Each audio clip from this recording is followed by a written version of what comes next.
Albert was a hitman, and he had his own principle: only kill bad people, so he hadn't had any work for almost a year and was tight on cash. Luckily, right at this time, the hitman broker Joseph introduced him to a job. The target was a man named Douglas, and everyone on the street knew that his big income came from drug deals. But because there was no evidence, the police couldn't touch him. But Douglas was arrogant and offended other mafia bosses, so they hired a hitman to take him out. Albert chose to make his move on Saturday night, and the job went smoothly. By Monday morning, he went to see Joseph to collect his $20,000 reward.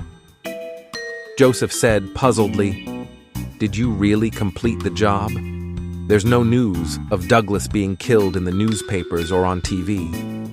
Albert thought for a moment and replied, "I took out Douglas on Saturday night, and his body wouldn't be discovered until Sunday morning at the earliest. Today is Monday. Maybe the afternoon newspapers will have the report." "Albert, are you sure you got him?" "Of course. One shot, clean and neat. I was waiting in the master bedroom closet with the door slightly ajar. When Douglas walked into the room, I ordered him to close the door, and then I shot him. I checked the body, confirmed he was dead, and then left through the French window." Joseph wiped his glasses and said, "Maybe he was wearing a bulletproof vest and just playing dead?" "No, Joseph, I can tell if someone's dead or not. He couldn't have fooled me." "Could the victim be a body double? Douglas has hired people to attend certain events for him in the past. Even if that body isn't Douglas himself, this incident should still be reported in the news." Joseph agreed with Albert's thoughts and added, "Maybe the body, whoever it belongs to, hasn't been found yet. I made my move on Saturday night. Maybe he didn't show up on Sunday morning, and the house staff thought the master had quietly left for out of town. So that body is likely still lying in the bedroom, waiting to be discovered." Joseph nodded. "You make a good point. The body should be found soon, and then we'll be able to read about it in the newspapers. But until it's proven that Douglas is really dead, I can't give you the reward. I can't break the rules for you." After returning home, Albert turned on the TV and watched the news, but he didn't see any reports related to the murder. There was also no relevant news in the afternoon newspapers. He became worried. Even if the staff thought the master had left, the maid should have gone into Douglas's bedroom to clean on Sunday, right? He had to find out the truth. Albert found Douglas's home phone number and called, saying he wanted to speak to Mr. Douglas. The man on the phone said, "Sorry, sir, the master isn't at home right now." "Where can I reach him?" "The master didn't give me details. I only know he left for New York on Saturday night." "Did you see him leave?" The man on the other end of the line paused and asked, "Sir, may I ask your name?" Albert, who had done some research on Douglas and knew about his interest in art, pretended to be a San Francisco art dealer named Alonzo. He told the man that he had heard about Douglas and was in Boston for business, hoping to make a deal. "Mr. Douglas might be interested in some paintings I recently received." Douglas isn't interested in buying paintings. In fact, he has decided to get rid of his collection. "Sir, are you interested in buying? My name is Franklin. I am Mr. Douglas's butler and secretary, and I have his written authorization to sell the paintings on his behalf." Based on Albert's investigation, Franklin had served as Douglas's private secretary for 15 years and knew everything about him. So, Albert decided to visit Douglas's mansion under the pretext of buying paintings to find out the truth. "So, can I come over now?" "Sure, sir. I will wait for you at the mansion." Albert took a taxi to Douglas's mansion on the west side of the city. As he got off in front of the mansion, he noticed a large truck with Rosette Fine Furniture Store printed on the side. Apparently, Franklin had been waiting for him at the door as he greeted Albert as soon as he stepped inside. Franklin was tall and around 40 years old. He handed Albert a document, which was a power of attorney signed by Douglas authorizing Franklin to sell the paintings on his behalf. Claiming to be art dealer Alonzo, Albert expressed a desire to see the paintings first. The paintings were displayed throughout the mansion, and Franklin led him to the library. Albert, who knew nothing about art, pretended and said, "Not bad. How much did Mr. Douglas pay for this painting?" "My master bought this painting for $30,000. $30,000? Albert chuckled. "The most I can offer is $15,000. Franklin tried to negotiate. "How about $20,000?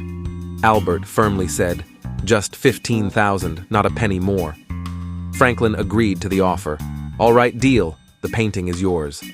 In this way, Albert agreed to buy 7 paintings for approximately $100,000. Each time Franklin quoted a price, Albert was able to cut it by at least half. As they roamed through the mansion, they encountered movers carrying furniture out. Franklin explained, "This is to send some furniture out for cushion replacement." However, Albert thought the furniture's cushions were in good condition and did not need replacing. Albert had a sudden inspiration and decided to test Franklin. After visiting several rooms storing the paintings, Franklin led Albert to the living room, and they sat down as Franklin poured them some drinks. Albert smiled and asked him, "Do you have anything else to sell?" "Anything else? Are you interested in buying more paintings? I could sell you the entire collection." "No, I mean, besides paintings and furniture, do you have anything else to sell? How about cars? Maybe there are several cars in the garage that you want to get rid of." Franklin suspiciously looked at Albert and tentatively said, "I think you might be interested in a Porsche in the garage." At this point, Albert fully understood and decided to confront Franklin. "Franklin, let's be clear. We both know Douglas is dead. I know he's dead because I shot him, and you know he's dead because you found the body and planned to make a little money off his death." Franklin's eyes flickered as he looked at Albert warily. Albert continued, "You plan to sell off Douglas's collection of paintings, furniture, cars, and anything else that can be sold, then take the money and run. Am I right?" Franklin tried to speak, but Albert cut in. "Your plan isn't clever. Once the police get involved, they'll find a looted mansion, along with your sudden disappearance. They'll piece together these clues and not only conclude that you looted the property, but also that you killed Douglas. The police will then issue a nationwide manhunt for you. For the sake of a small amount of money, you'll not only be charged with murder, but also let the real fortune slip away right under your nose. Is it worth it?" "Real fortune?" Franklin asked in surprise. "Yeah, real fortune. Franklin, you've been Douglas's secretary for 15 years. You must know about his business. I can imagine that over the years, you've learned to mimic his signature to perfection. The signature on the authorization form. That was your forgery, right? You also know where his money is stored in the banks. I bet you've often helped him deposit funds into offshore accounts and made transfers for him, right? The banks know you're his secretary, so even if you went to withdraw money, you wouldn't cause any unnecessary trouble." After a moment of hesitation, Franklin admitted, "Yes." "Franklin, what you need now is time to go to the banks and make withdrawals. If the whole world knows that Douglas is dead, you obviously won't get that time," Albert said. "Here's the plan. I'll go back and tell my employer that the person I killed on Saturday night was Douglas's double, and that Douglas, knowing someone was after him, has gone into hiding. But I have some reliable leads and will immediately go after him and take care of him. Over the next 2 to 3 weeks, I'll pretend to be hunting Douglas all over the place, and you can use that time to go to the banks and make your withdrawals. Later, we'll put Douglas's body in the freezer, and once you're done, we'll take the body out of the freezer, thaw it, and dump it by some rural road hundreds of miles away." Albert continued, "When the body is found and the police start investigating, they'll find that all of Douglas's assets, including the paintings, furniture, and cars, are still there. They'll also find out that you, the loyal butler, were eager to know why you hadn't heard from the master for so long. Of course, the police will suspect that Douglas has secret accounts in foreign banks, but they won't be able to find them. Franklin, then you can live the life of a wealthy man instead of being on the run like a murderer. And my request isn't that high, just splitting the money in half will be enough.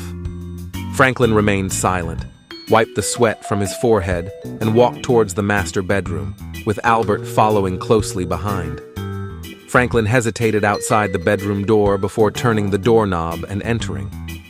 Douglas's body lay on the floor in the room, just like when Albert left on Saturday night, except that the blood had already dried. Albert scolded Franklin. "You shouldn't have left the body lying in the room like this.